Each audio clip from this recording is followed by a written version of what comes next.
المشاهدون الكرام، أسعد الله أوقاتكم وكل عام وأنتم بألف خير بمناسبة عيد الفطر المبارك، أعاده الله علينا بالخير واليمن والبركات.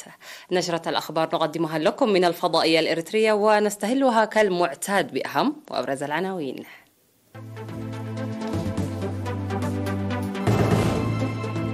البلاد تحيي اليوم العالمي للعمال.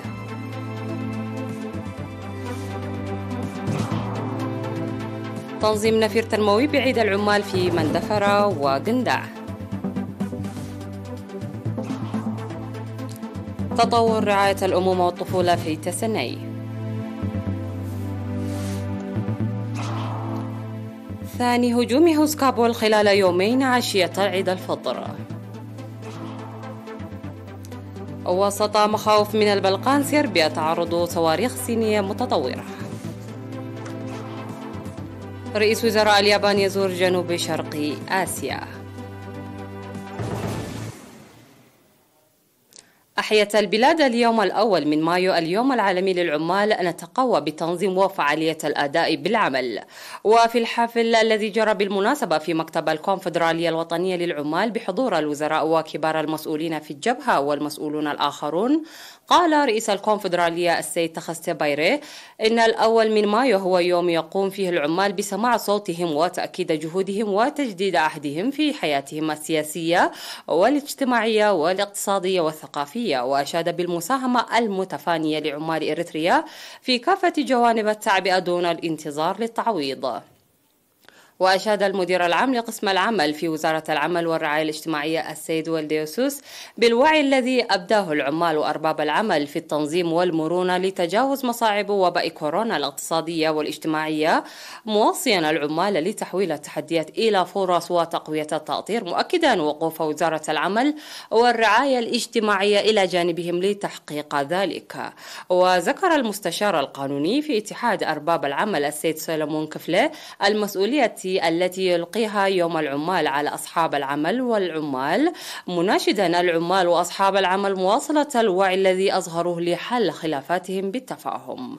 في غضون ذلك، أوضحت الكونفدرالية الوطنية للعمال في التصريح الذي أصدرته بمناسبة اليوم العالمي للعمال أن حكومة وشعب إريتريا يناضلان بإطلاق برامج تنموية كبيرة، ولا ينجز ذلك دون المشاركة الواعية والقوية للعمال وخاصة المهنيين.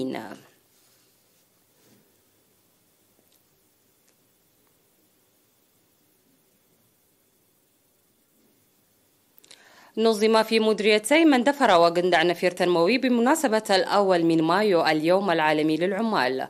وأوضح مسؤول الكونفدرالية الوطنية للعمال في الأقليم الجنوبي في النفير الذي جرى في مندفرة السيد تخست محرة أب أن النفير يعكس شعار هذه السنة القائل: نتقوى بالتنظيم ونؤدي بفعالية في العمل.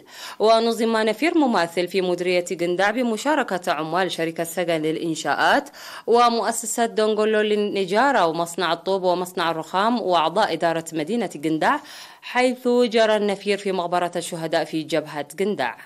وأوضح مسؤول الكونفدرالية الوطنية للعمال في إقليم شمال البحر الأحمر السيد هابتا مريم تسفا ميكائيل أن يوم العمال العالمي يذكر لمنح الاهتمام بقضايا العمال الاجتماعية والاقتصادية والثقافية والسياسية، مشيدا بمنح عمال إريتريا الأولوية لقضية الوطن وتفانيهم من أجل الاستقلال والدفاع عن السيادة وبناء الوطن. أوضح مسؤول المركز الصحي في مدينة تسني السيد برهي حدقو انخفاض وفيات الأمهات والأطفال نتيجة الجهود الصحية المبذولة. وذكر تقديم الخدمات الصحية العامة إضافة لمتابعة صحة الأطفال دون السن 5 وخدمات قبل وبعد الولادة وتطعيم الأطفال، مشيرا إلى تحقيق نتائج مرضية من حملة التوعية الجارية لمتابعة الحوامل لأوضاعهن الصحية 9 مرات. وقال إن وجود الكادر الصحي والأدوية يساعد في إنجاز ناجح لمهامهم مع ارتفاع الوعي الصحي للمجتمع، ويجري التفاهم مع الجهات المعنية للحد من الولادة في المنزل التي تحدث نادرا. وأفاد العاملون في المركز الصحي أن التوعية المستمرة المقدمة للحوامل لها دور في تطور الخدمات. وأشادت مراجعة المركز الصحي بالخدمات المقدمة لرعاية الأمومة والطفولة.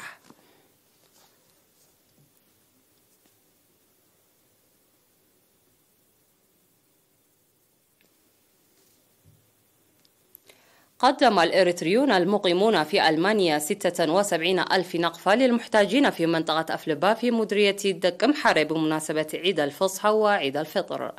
وشكرت مديرة الضاحية السيدة يوردانوس كبراب في المناسبة مراسلي الدعم داعية لتنمية قيم التعاون والتعاضد التي يتميزون به الشعب الإريتري. وقالت إن الدعم قدم للمحتاجين المختارين عبر لجنة القرية، معربة عن تقديرها للدعم الذي يقدمه الإريتريون في المهجر لحكومتهم وشعبهم.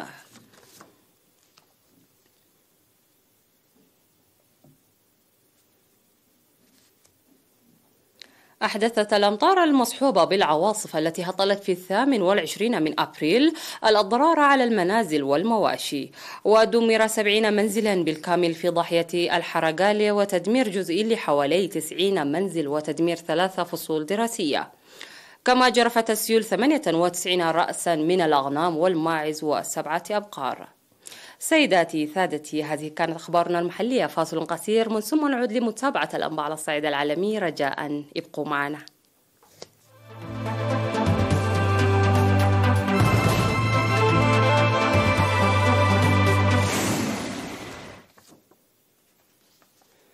وعلى الصعيد العالمي، أعلن تنظيم الدولة الإسلامية مسؤوليته عن تفجير استهدف حافلة تقل ركابا قتلت فيه امرأة في العاصمة الأفغانية، هو الثاني الذي يهز كابول في يومين وسط مخاوف أمنية خلال احتفالات عيد الفطر. وفي السياق، أفادت شرطة كابول بأن امرأة قتلت وأصيب 3 آخرون في الهجوم على هذه الحافلة. وكان عشرات الأشخاص لقوا حتفهم أو جرحوا في هجمات سجلت خلال الأسبوعين الآخرين من شهر رمضان. كما أعلن التنظيم مسؤوليته عن اعتداءات عدة في الأسابيع الأخيرة في أفغانستان، خصوصا تلك التي استهدفت أقليات مثل الشيعة. في المقابل، يؤكد مسؤولو حركة طالبان أن قواتهم تقلبت على الجهاديين، لكن محللين يشددون على أن التنظيم المتطرف لا يزال يطرح مشكلة أمنية رئيسية في البلاد. هذا وتعهدت شرطة كابول ضمان الأمن خلال الاحتفالات بعيد الفطر.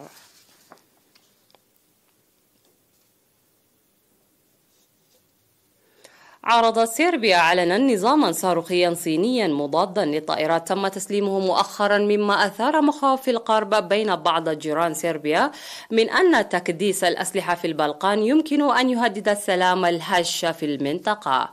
وتم تسليم نظام HQ-22 أرض جو المتطور الشهر الماضي بوساطة 12 طائرة نقل تابعة للقوات الجوية الصينية من طراز Y-20، فيما يعتقد أنها أكبر عملية نقل جوي على الإطلاق للأسلحة الصينية إلى أوروبا.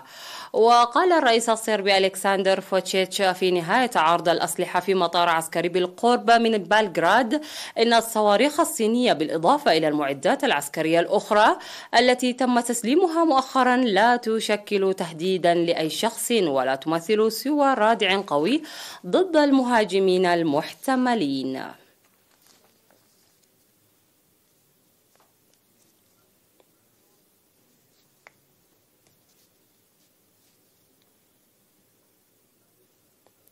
بدأ رئيس الوزراء الياباني فوميو كيشيدا جولة في جنوب شرق آسيا بلقاء الرئيس الإندونيسي ومناقشة ردود فعل المنطقة على الأزمة الأوكرانية، وكذلك مواجهة نفوذ الصين المتنامي. ويقول مسؤولون إن اليابان العضو الآسيوي الوحيد في مجموعة السبع الكبرى تأمل في عقد محادثات لمناقشة الأزمة الأوكرانية وتوحيد المواقف بشأنه في جنوب شرق آسيا. وبعد مراسم قرص شجرة في القصر الرئاسي في ضواحي جاكرتا، ناقش كيشيدا وويدودو مجموعة من القضايا تشمل نفوذ الصين في المنطقة والاستثمارات اليابانية في إندونيسيا. وتستضيف اليابان في الشهر المقبل الرئيس الأمريكي جو بايدن وقادة أستراليا والهند، أو المجموعة المعروفة بمجموعة الحوار الأمني الرباعي لمناقشة الأمن الإقليمي. وستكون فيتنام المحطة المقبلة في زيارة كيشيدا، تليها تايلاند التي تستضيف المنتدى الاقتصادي لآسيا والمحيط الهادي أبيك لعام 2022 قبل أن يتوجه إلى أوروبا.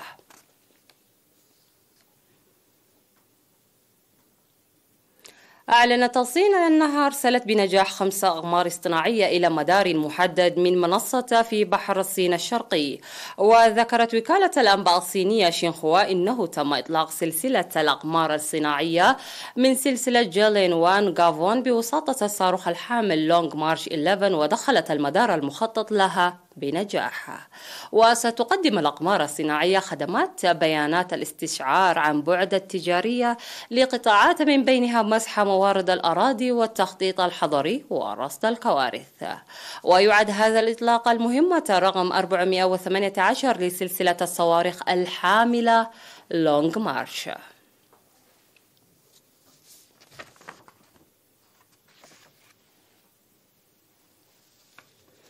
في الختام إليكم تذكيرا بأهم ما جاء في هذه النشرة. البلاد تحيي اليوم العالمي للعمال.